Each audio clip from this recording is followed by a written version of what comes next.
Hey, qui c'est qui filme au lieu de réviser alors que il faut réviser les partiels qui arrivent très bientôt?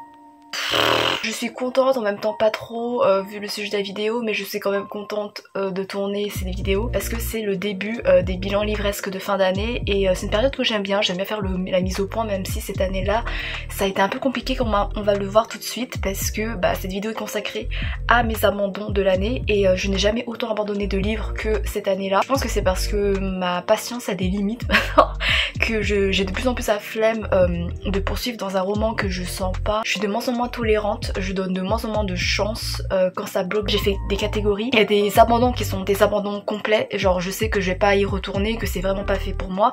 Il y a des abandons, je me dis il y a peut-être moyen que j'y retourne, j'étais peut-être pas dans le mood ou quoi. Et il y a des abandons qui sont vraiment temporaires, je me dis ça c'est sûr et certain, je vais y retourner un jour parce que voilà, je sens qu'il y a le potentiel et que voilà, c'est vraiment un truc qui en vaut le coup. On va commencer par le plus négatif, on va commencer par les abandons que j'ai pas aimé. Tout d'abord il y a Chronique de l'érable et du cerisier, le tome 1. Ça se passe dans le Japon médiéval je crois, en tout cas dans le Japon ancien. Il y a un mystère autour d'un masque et en fait le mystère il arrive super tard dans le livre, on va dire il arrive à je sais pas à 50-60% du livre. Genre la première grosse moitié c'est une grosse introduction. Au début ça me dérangeait pas trop parce que j'aimais bien le héros, je m'étais attachée aux dynamiques entre les personnages et tout, mais c'est juste que ça s'est tiré tellement en longueur et c'était tellement lent, c'était beaucoup trop contemplatif pour moi et j'étais pas dans ce mood là.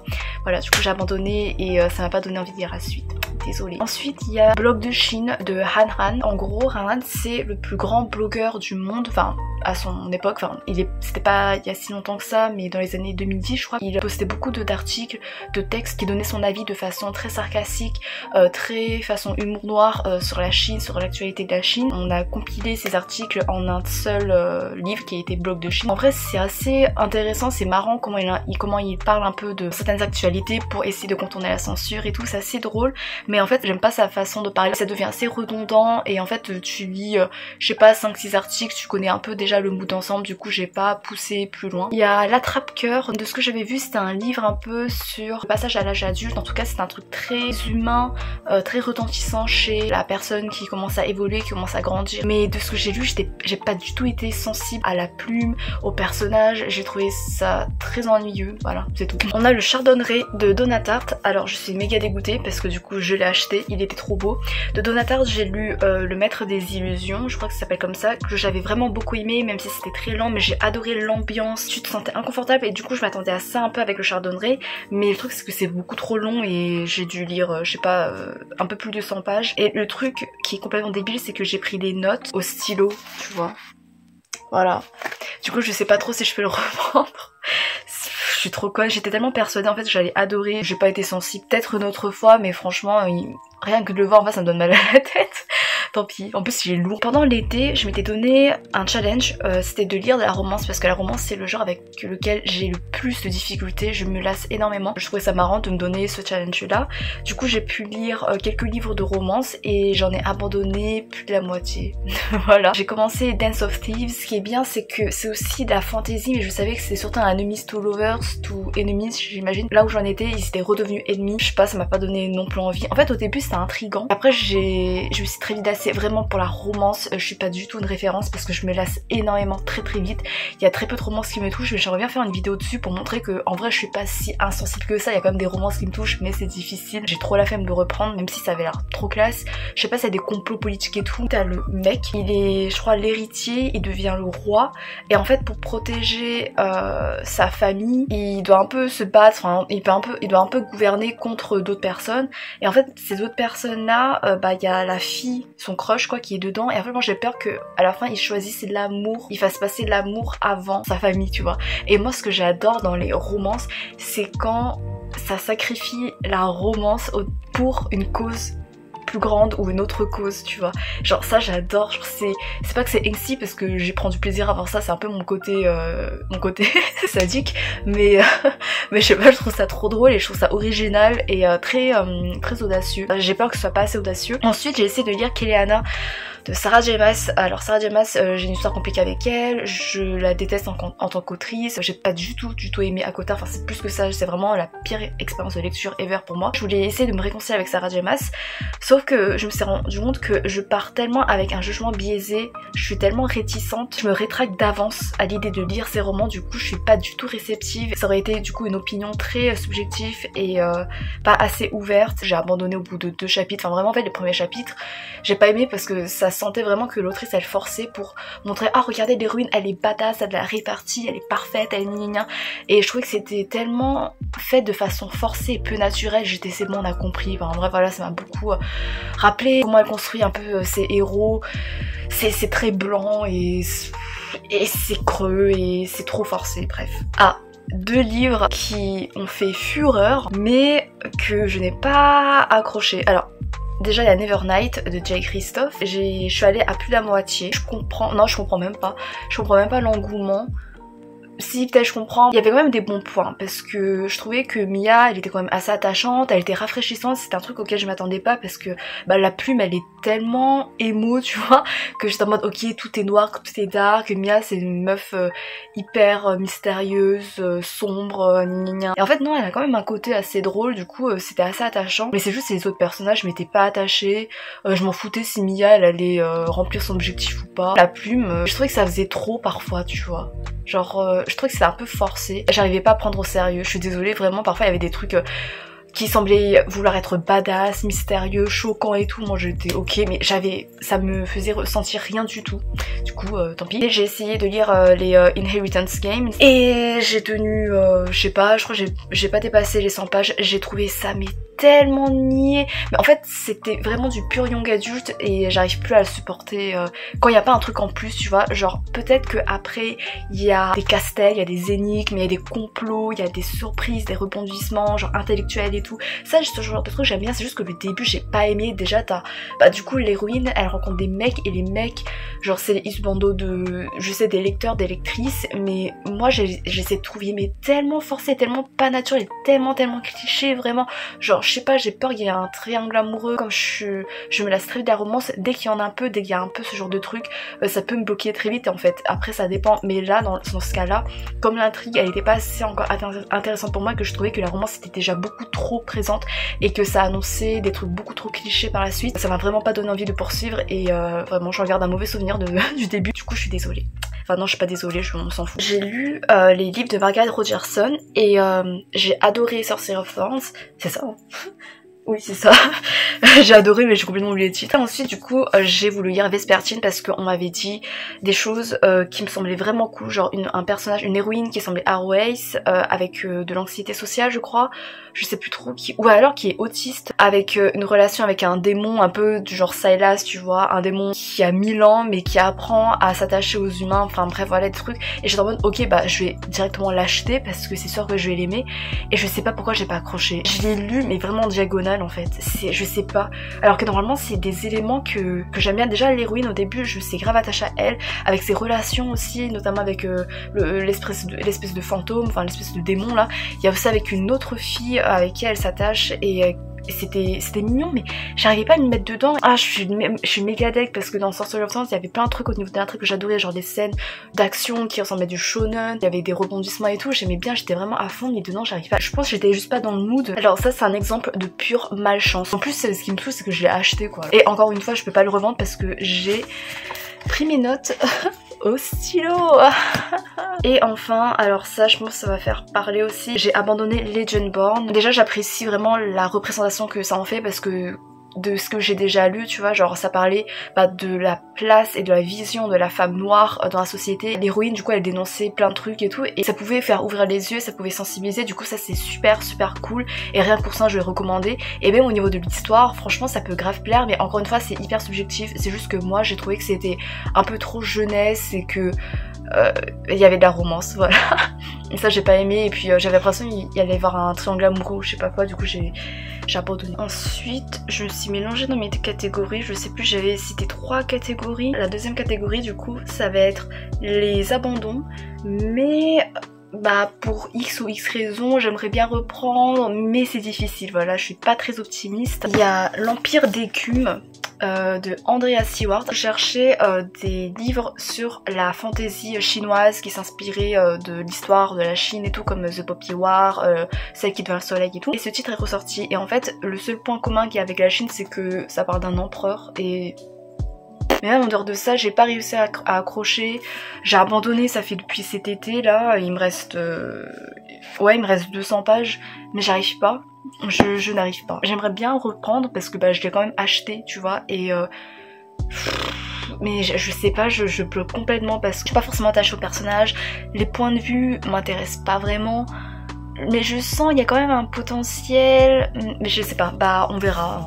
Je ferai peut-être un vlog où j'essaie de reprendre les lectures que j'ai lâchées, ce sera peut-être une bonne motivation. Dans le même registre, alors ça doit être ma plus grosse déception de l'année, enfin c'est même pas, en fait pas complètement une déception parce qu'il y a quand même des bons points, mais c'est juste que j'ai lâché, c'est mon engouement, en fait c'est pas à cause du livre, enfin pas trop, mais c'est surtout mon engouement personnel, juste que j'ai la flemme. Babel, le livre que j'attendais le plus cette année, j'ai adoré The Poppy War de la même autrice, et du coup vu les thématiques du livre avec la traduction, avec l'immigration asiatique, avec la discrimination chinoise, voilà ce genre de choses, les clichés sur le monde oriental, je me suis dit ok ça va être génial. Et oui, au moins dans la première partie j'ai adoré parce que ça faisait référence à des trucs que j'apprenais en cours, à des connaissances que j'avais acquises et tout, du coup c'était super cool, on apprend plein de trucs au niveau des traductions, au niveau voilà de la perception des trucs. J'ai aussi aimé les personnages, mais je trouvais que en fait comme encore une fois comme avec The Poppy War, l'autrice elle raconte plus qu'elle ne montre, notamment au niveau des relations avec les personnages. Elle est en mode bon bah voilà ils sont super proches mais tu les vois pas. Dans The Poppy War ça m'avait fait ça, sauf que dans The Poppy War ça m'avait moins dérangé parce que j'étais vraiment beaucoup attachée aux personnages et l'histoire en elle-même autour de la guerre c'était super cool. Là c'est vrai que l'histoire là elle m'emballe un peu moins parce que je trouvais qu'on racontait beaucoup plutôt qu'on nous montrait et que l'action elle était pas aussi dynamique, pas aussi régulière que dans The Poppy War. Il me reste bah j'ai perdu ma page, c'est vrai, j'ai enlevé mon marque-page. Il me reste une centaine de pages. En plus on voit, regarde, parce que là au début je commence à grave à annoter et petit à petit bah je note plus rien parce que je m'en fous. Faudra que je reprenne au moins pour le finir. En plus je me suis spoilé la fin alors voilà, tu vois, même il y avait des morts de personnages, en vrai j'étais pas d'accord. Enfin tu sais t'es pas impacté parce que c'est hyper violent comme dans The Poppy War. Il y a Vanja et le loup. C'est ça et le loup? Je sais pas, en tout cas c'est un truc Vanja et je sais plus quoi. Alors là on part sur la base d'une histoire qui ressemble un peu à un conte avec une fille qui est liée à 2 mamans adoptives en fait, et elle veut s'en détacher et c'est une voleuse aussi, en tout cas c'est une anti-héroïne. Alors ça je sais pas du tout ce qui a bloqué parce que je pense que c'est au niveau de la plume, j'ai pas aimé la plume. L'histoire elle semble super cool et je comprends totalement si les gens aiment bien, c'est juste que je pense que j'étais pas dans le mood et que voilà c'est juste une question de mood. Je vais essayer de retenter, tu vois, je me dis quand même ouais il y a du potentiel, du coup je vais peut-être le réemprunter plus tard et on verra. Il y a aussi ce livre là, alors c'est un classique de la littérature chinoise, c'est Au bord de l'eau, c'est que le premier tome hein. Il fait ouais 1100 pages, c'est plusieurs récits de chinois dans quelle dynastie déjà? Oups, chez les Ming je crois, ou Yuan, je sais plus, ou Song, ou Tang, je sais plus, qui par des concours de circonstances deviennent des malfrats, deviennent des hors-la-loi pour rester fidèles à leurs valeurs, et en fait c'est un moyen de dénoncer le gouvernement qui est corrompu, etc. Du coup c'est assez intéressant. J'ai lu quelques extraits dans des anthologies de littérature chinoise et ça m'avait l'air abordable, mais en fait le début c'est une grosse intro et je pense que je vais devoir lire en fait juste des arcs par-ci par-là des différents personnages, comme ça devient moins lourd. En vrai ça m'intéresse, faut juste que je m'y remette. Enfin que je m'y mette tout court parce que j'ai lu genre je sais pas 20 pages sur 1000 et bah j'aime bien la littérature chinoise. Il y a Anne de Green Gables, voilà. Oui Elodie c'est ton exemplaire, je l'ai toujours. Et j'ai commencé à le lire et j'ai abandonné parce que l'héroïne, je suis désolée, elle parle trop et ça m'a saoulée. C'est horrible. En fait je comprends pourquoi on aime bien parce qu'il y a une fraîcheur, il y a une pureté, il y a vraiment un truc vraiment très rafraîchissant. C'est juste que je pense que j'étais pas encore dans le monde et peut-être que plus tard ça me fera du bien. Je pense que selon mon mood, selon si j'en ai vraiment besoin ou selon si je suis assez sensible à ça, je peux en avoir besoin et que ça peut me toucher parce que genre je lis les mangas où c'est un peu ce genre de truc avec des héroïnes qui parlent un peu moins, mais j'aime bien ce genre de trucs rafraîchissants quand même, qui font relativiser sur la vie, qui sont en lien avec la nature, avec les choses simples de la vie. Vraiment c'est des trucs qui me touchent. Et puis aussi il y a un truc qui m'intéresse, c'est la romance. De ce que j'ai lu, ça a l'air d'être un peu un genre de romance que je peux aimer, mais je sais pas trop. Après j'ai des trucs où c'était un peu trop idéalisé, enfin notamment autour de Anne. Petit à petit plus elle grandit et plus tout devient idyllique et tout, du coup ça peut-être c'est un truc avec lequel j'ai du mal, mais ça peut aussi être un comfort reading, on verra. Mais j'aimerais bien retenter, on verra. Peut-être que là comme il fait gris, il fait froid, ce serait bien sous la couette tu vois de lire, je sais pas. Ah oui, en reparlant de la littérature chinoise, dans les classiques, j'avais commencé en début d'année Le Rêve dans le pavillon rouge de Cao Shueqin je crois. Pourquoi je révise jamais, pourquoi j'oublie tous mes cours, c'est ouf. C'est des livres hyper longs, enfin je crois qu'il y a 2 tomes ou 3 tomes, en tout cas c'est hyper long. Je crois que ça fait genre 2000 pages, un truc comme ça, le premier tome. On est dans la dernière dynastie de Qin, du coup Qing, et en fait on suit l'évolution d'une famille, et en fait c'est un portrait, c'est une fresque hyper riche et dense de la société chinoise, et c'est ça qui m'intéressait de ouf. Et c'est aussi très poétique, très métaphorique, très contemplatif, très émotionnel et tout. J'avais lu une relecture beaucoup plus condensée de ça qui s'appelle Dans le pavillon rouge de Pauline Chun, qui était dans mon top 10 de mes meilleures lectures de 2020 ou 2021, j'en avais plus, mais en tout cas c'était super cool parce que c'est fluide, en même temps poétique et très mélancolique, et c'était vraiment très beau. Le prof nous avait parlé de ce classique là et vraiment comment il nous en a dépeint, genre je voulais trop le lire et ça me donnait trop envie. Je m'étais donné le challenge de lire le classique que j'ai échoué parce que du coup j'ai abandonné, mais je pense que je vais essayer de retenter. C'est juste que c'est hyper dense et j'avoue que j'ai grave la flemme en fait, parce que c'est vraiment une épreuve en fait de lire, de me dire ok j'essaie de lire et tu vois que t'avances pas, tu vois, parce que c'est quand même très lent, mais en même temps c'est bien écrit, en même temps c'est fluide. Ah mais je me rends compte que je suis en train de mélanger mes 2 catégories, genre des livres que ouais il faut que je me force quand même à continuer, et des livres ah ouais je pense que je vais continuer quand même. Bon au pire on s'en fout, on regroupe tout et vous débrouillerez pour comprendre, vous êtes pas bête. Il y a aussi La passeuse de mots, j'essaie de lire le tome 1. En fait le début ça s'est bien passé, c'est juste que bah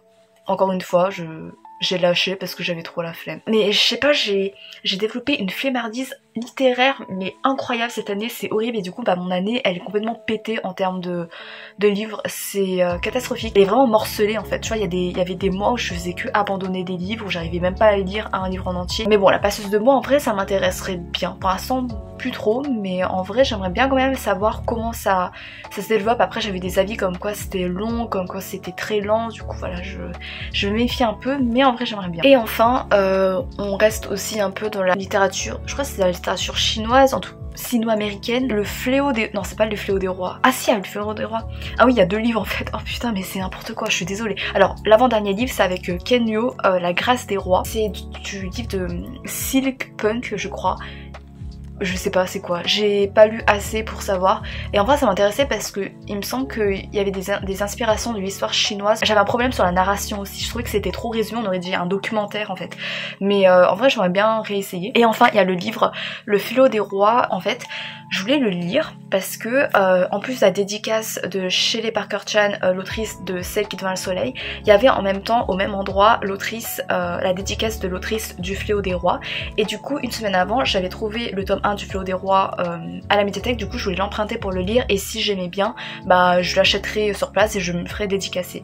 Le truc c'est que le machin il est hyper gros, et en une semaine je pensais pas que j'allais pouvoir le finir, et du coup j'étais en mode ok, alors en fait si je continue mais que du coup je vais voir l'autrice mais je suis pas encore sûre si j'achète le livre, et que du coup je n'achète pas et après je continue le livre par derrière et je me rends compte que j'adore, et bah je vais regretter toute ma vie de pas avoir profité de cette occasion pour acheter le livre, tu vois, et pour me l'être fait dédicacer, pour avoir parlé avec l'autrice surtout. Du coup bah en fait maintenant mon truc c'est que je n'ose pas lire Le Fléau des rois parce que j'ai peur de ce regret là, j'ai peur de me dire putain j'ai adoré et je vais regretter, je vais être hyper amère de n'avoir pas profité de cette occasion pour acheter le livre, parce que le livre il coûte 25 €, du coup je voulais pas prendre le risque en fait de l'acheter et d'être déçue, même si c'était pour rencontrer l'autrice et l'avoir dédicacée. Putain je suis fatiguée j'ai l'impression de partir dans tous les sens et il y avait pas de queue ni de tête. Bah je pense que j'ai fait un peu le tour des livres que j'ai abandonnés, il y en avait beaucoup, voilà.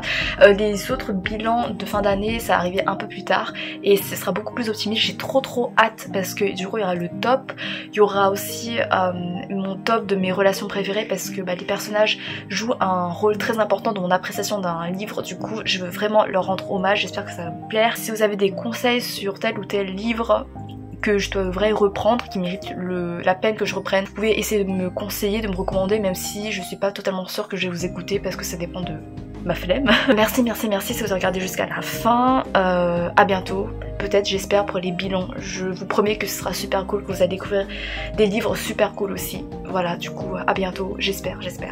Salut!